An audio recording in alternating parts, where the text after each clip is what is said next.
Alrighty. It's been a little while since I made one of these. So this is the horror double feature Kickstarter that contains the Pinebox Middle School Kickstarter and the horror companion Kickstarter for Savage Worlds Adventure Edition. Suede.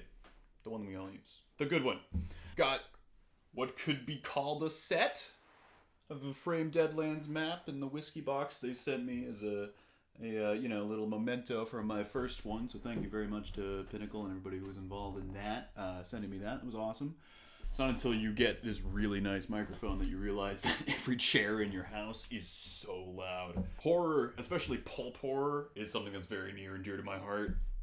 It's my favorite thing to game master. It's just sort of my favorite genre of storytelling. It's something that I think Savage Worlds does the best. The best of all the things that you can do in Savage Worlds and of all the sort of pulp horror, not like dark gritty horror and stuff like that, but of all the game systems out there, Savage Worlds can do that high action, like kind of campy pulp horror the best. So we're gonna crack this thing open. I pledged to the highest tier, which I think was called All In, usually is. This was 2 Halloweens ago. The actual play for Pinebox Middle School that I directed and game mastered and was produced by a couple of very, very talented people. It was a lot of fun to make, and I had an amazing team. And now here we are, 2 Halloweens later, and we finally have the physical stuff for this setting. It's so we're gonna crack it right open.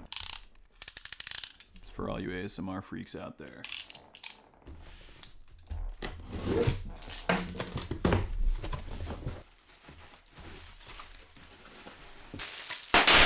Let's go for books. Let's go for...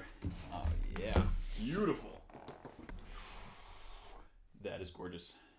That is a beautiful, beautiful book. I love these things. It's got ribbons. I love the ribbons. I love the ribbons so freaking much. So I mentioned in one of my last unboxings that I was digital only as a game master for a very, very long time. And look, it's the flag of Africa. I was digital only as a game master for a very, very long time, so this most recent wave of Kickstarters has been me starting to build up my collection in physical. Now I have a room to run games in. I have a house. It's crazy. We're going to find space on the RPG shelf for this stuff later.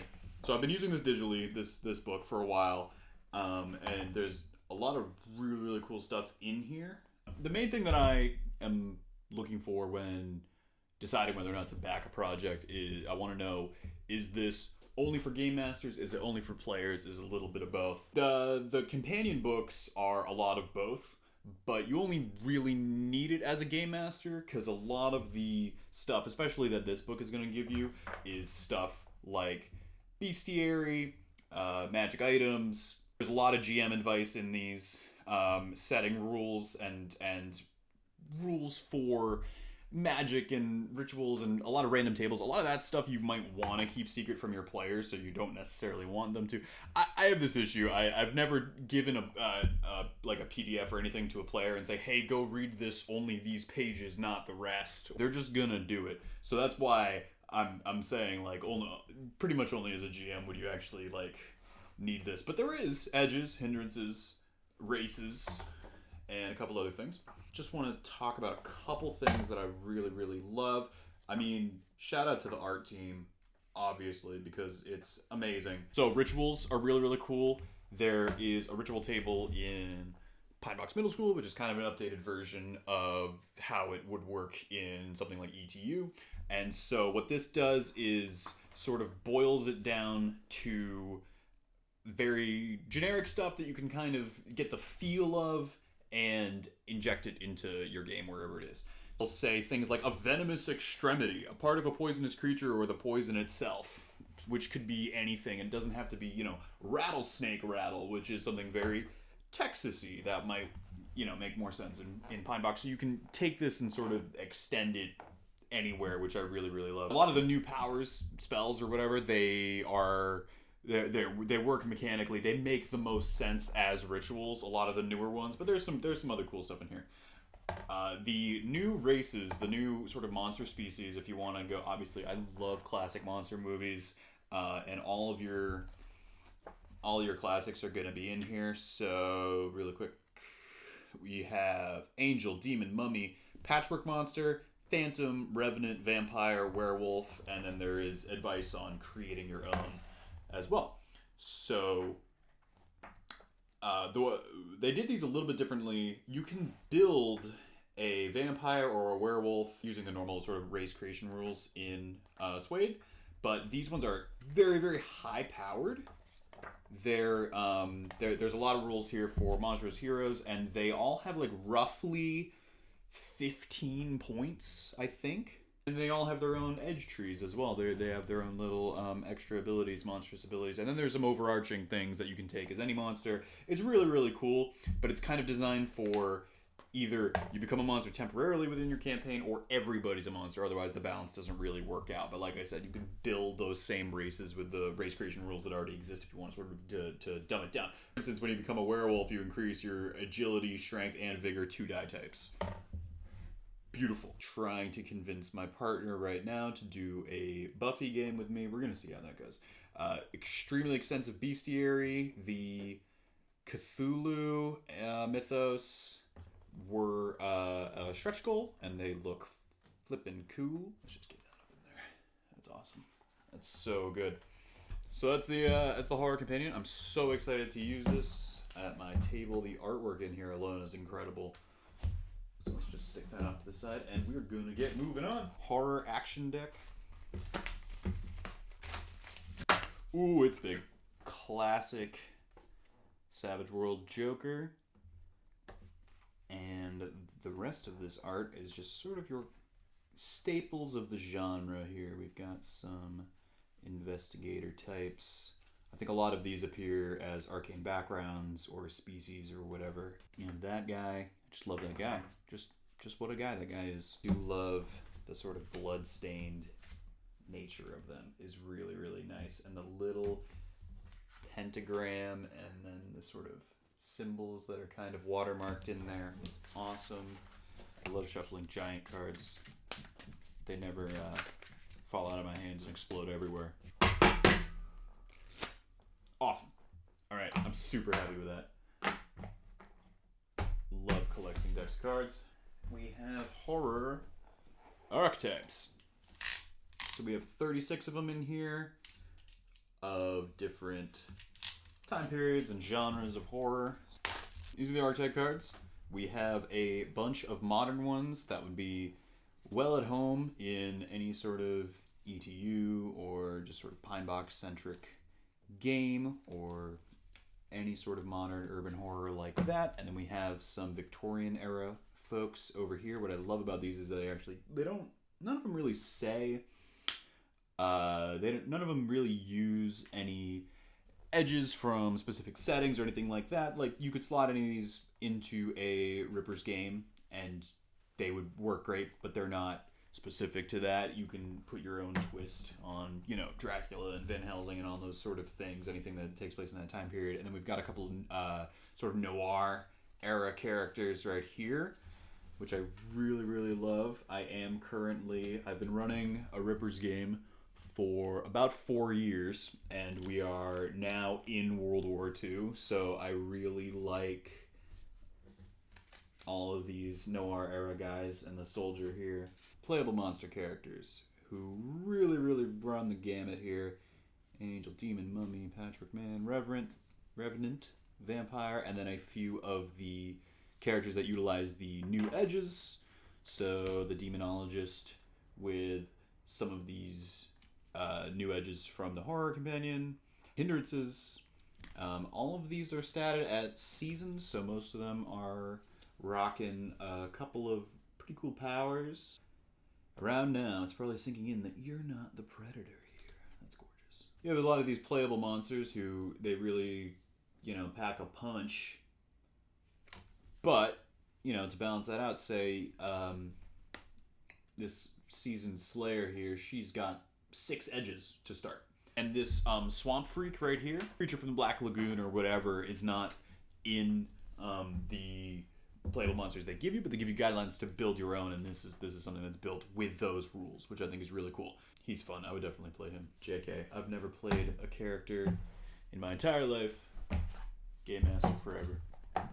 Whether you're doing a one-off game at a game store or convention, or you're bringing in someone to guest star at your table and you just need it to be really quick, or you need just to get going, if you have characters that are pre-made and can be dealt out, and all that information is condensed right there, I love it. Maps. When you're building maps or looking for maps or whatever online, it's always daytime, unless it's not, and you don't have these contrasts of little areas of light. If I was running in a game in this room where I have the lights dimmed and I have my ambient track playing and all this stuff, and then I plopped down a map that was just like sunny and had, you know, no shadows or anything like that, it would kind of be like, oh, now we're just kind of a bunch of folks playing a board game, which, something wrong with that. I care so much more about immersion than I do about tacticalness. I do love that. The Quarry one does look a little bit brighter, but I really like the fine details here. Like, there's this teeny tiny ladder right here, like blinking you'll miss it. And of course you can throw down some other terrain pieces of your own, you know, throw some parked cars around, you know, campfires, solo cups, little cover objects, things like that. One of the adventures in PBMS takes place at this quarry. Number 2. I also love that none of these this outdoor stuff is like branded.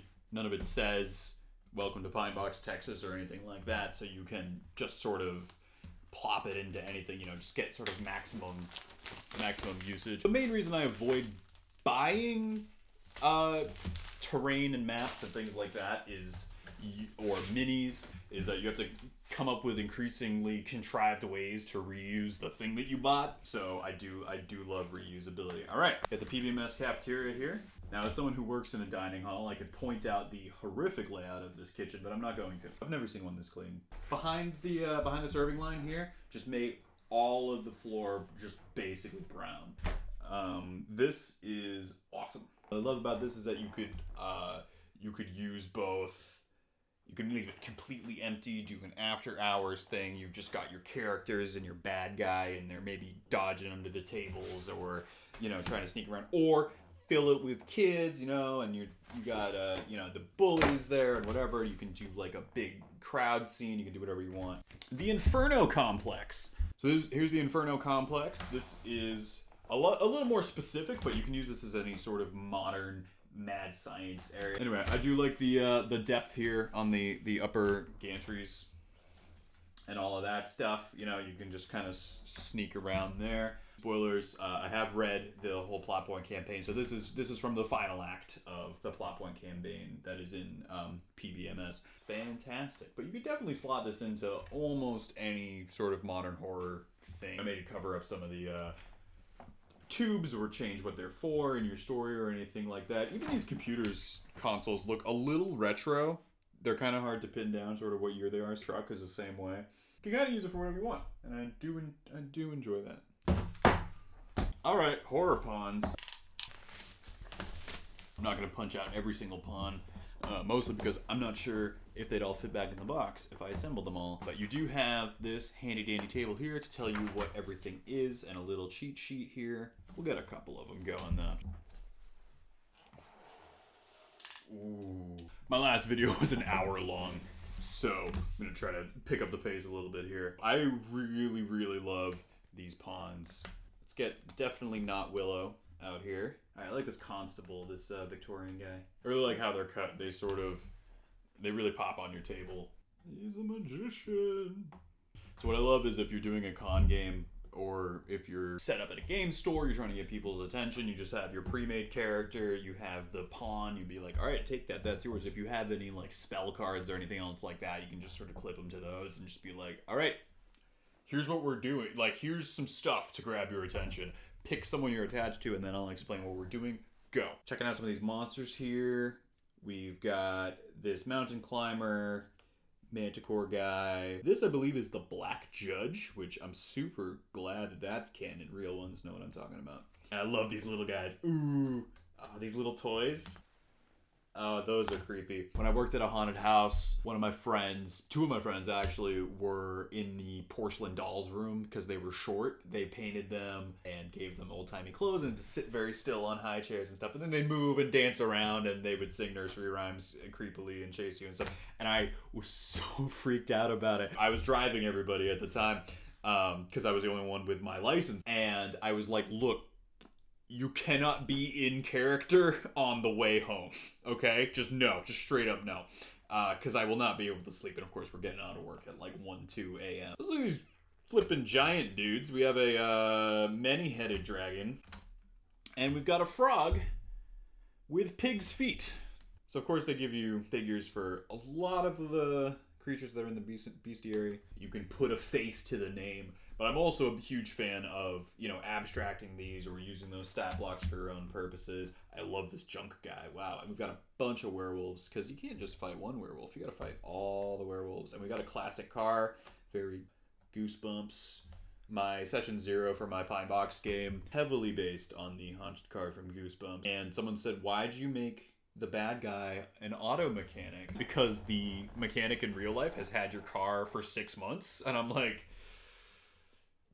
A lot of people talk about game mastering like you're doing therapy for everyone else, but sometimes you need to look within. Got some ice zombies, scarecrows, dudes with no skin, skeletons. I love these. Wow. Whole sheet of just zombies. That is what you need. Swarm templates. I love that. One side is rats, and the other side is worms or centipedes, which is pretty dope. I do have, it is so hard to get tabletop minis of swarms. I do really like that, because otherwise you're just like making your own, and you're dragging a stock image, and then you gotta cut it out, and then whatever. Really, really love that. Of course, for every big one, you have 2 small ones, because that's what happens when they split. But you can also just fill a whole room with rats, and just be like, oh. I know several people with rat phobias in real life, so I can't wait to play with that. Final thing, the main event, the Pinebox middle school box set. For my generation, it's very much Stranger Things is the cultural touchstone for this. Pinebox map, very kid-friendly, very Boy Scouts looking type of map here. I love the comic book font, super cool. Then we have the map of the school itself. You got these little sticky notes like RPG Club at 6 p.m. on Thursday. Bring your own dice.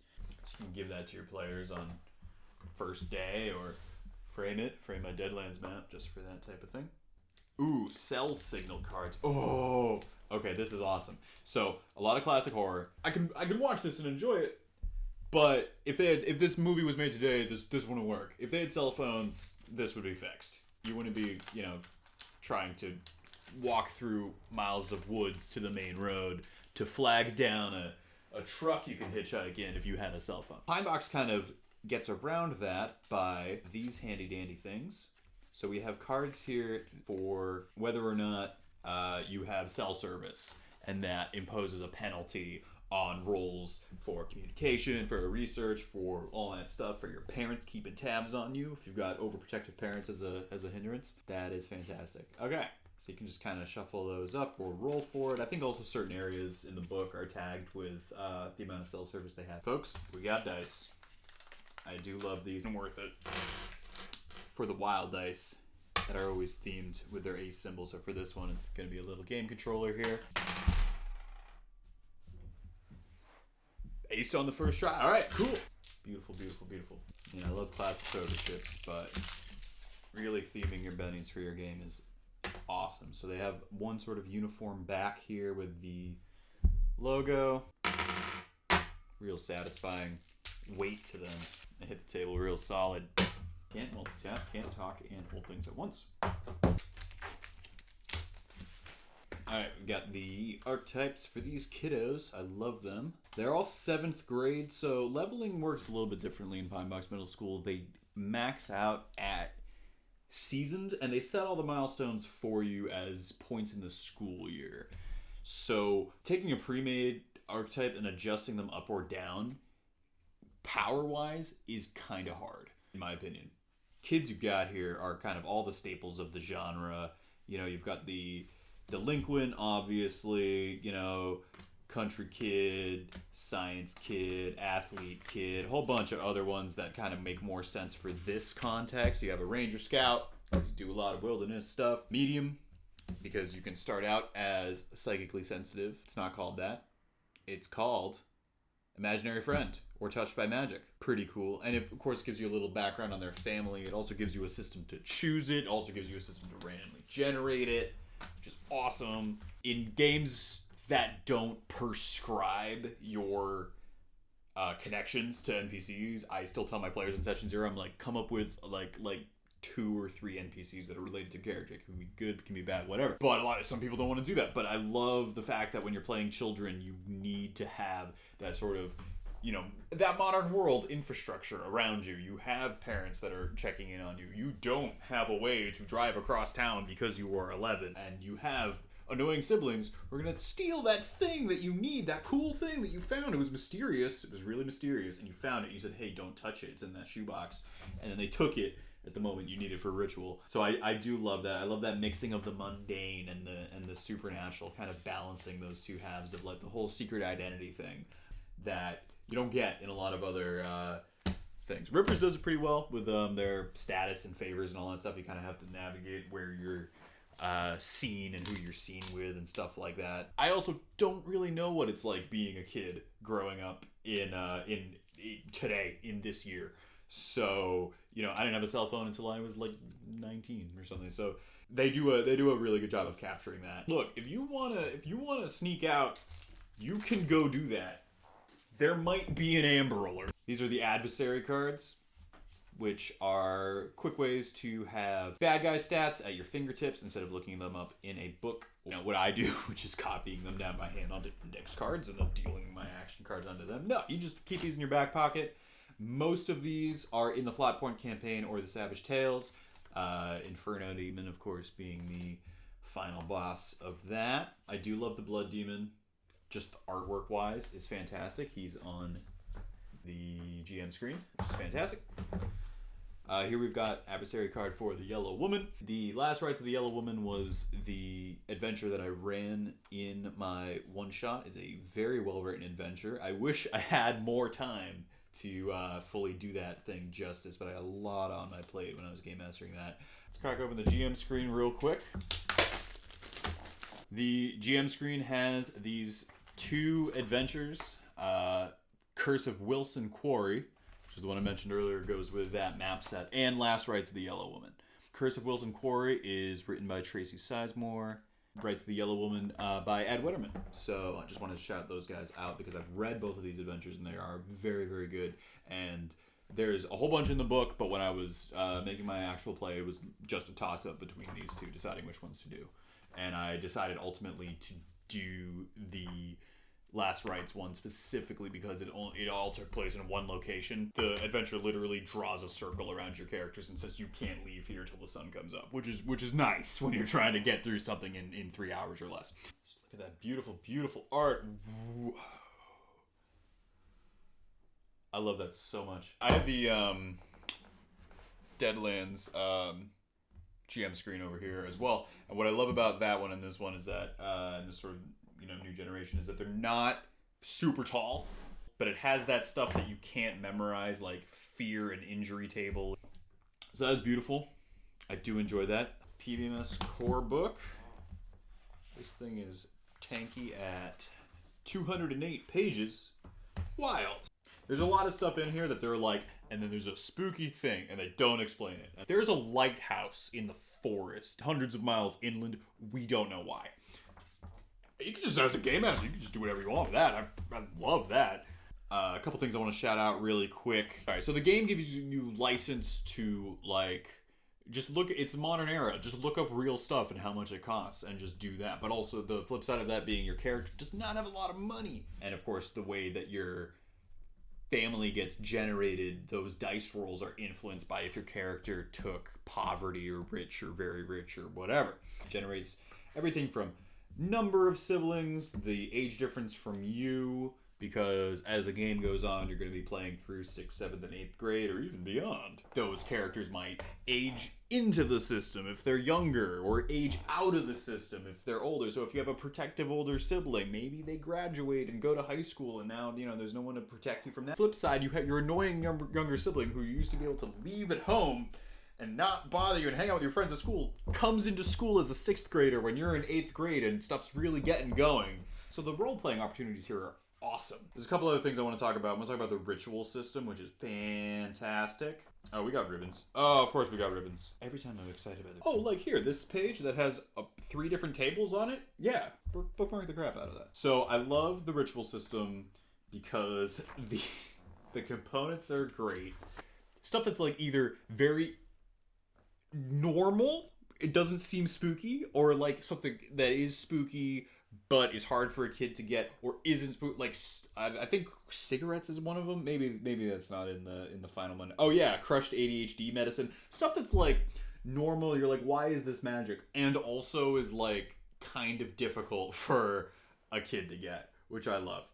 I do really like that. And then the ritual complications, which there's a bunch of ways to trigger them. You can use wrong components, you can fail rolls, are all very spooky. New powers, which similar to the horror companion, I think there is some overlap as well, but they do make more sense as rituals generally, such as seance. I gave my players that in their session 0 so that they could roll into Last Rites of the Yellow Woman already knowing how to do a ritual and already having that ability to speak with the dead, so I could cut out a lot of middle stuff, sort of streamline the whole thing. They give you the guide for any power that you see, whether it be from the horror book, this book, the core book, fantasy book, whatever. You can convert that to a ritual. The point cost is essentially how difficult it's going to be, how many components you need, and then you can kind of randomly generate it, flavor it however you want, which I really love.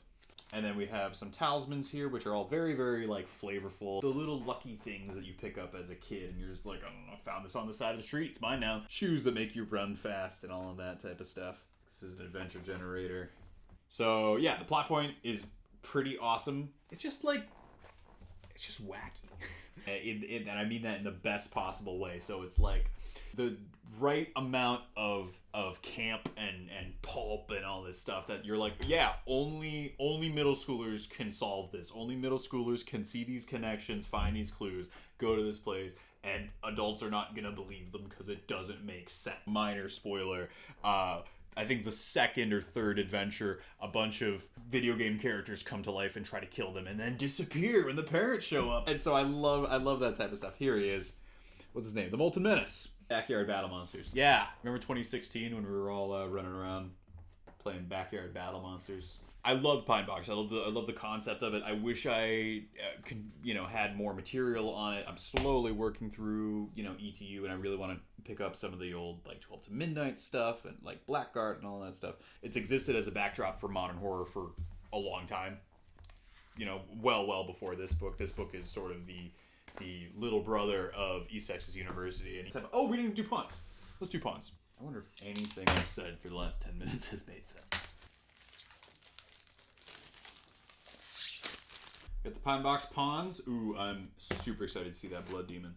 All of your playable archetypes right up front. So if you are playing that character or just a character based on that character. So for our game, we took the Delinquent, we gave her a cult at a higher die, and we took the arts kid, and he wanted all the artisticness to be more of a drama student, which we were 100% down with, and it turned out beautifully.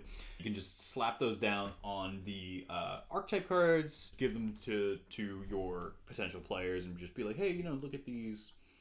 See what appeals to you. We really love that. And I love the flavor of the cryptids, the cultural characters. The skunk ape is fantastic. The donkey woman. Oh yeah, the minotaur, but it's like a Texas longhorn, is fantastic. We got one of these hogs here. I love this. Ooh, I love this hanging mass of eyeballs. Oh, that's cool. That's fantastic. You can use that for anything. Oh, I love that so much. A normal version and a glitched version of this brain video game character. Same thing with the Molten guy, yep. I like these gremlins. They're creepy as all heck. So there we go. We got 2 awesome books, hardbacks. We got 2 sets of pawns, action decks, archetypes, whole lot of good stuff in this box. So happy. I know it took a little bit. It's been it's definitely worth it, and these are gonna look so nice on my shelf. So I'm so excited. Whether you're watching this just because you want to know what comes in the box, whether you're an overseas person who might not have gotten theirs yet, you just enjoy the sound of my voice. All 3 of you who enjoy my voice, thank you. Most of you are probably ready for me to stop talking. I'm going to link my playthrough for my Pinebox Middle School from about a year ago. I will link my previous unboxing video as well. Thank you so much. All right, shut it down, Captain.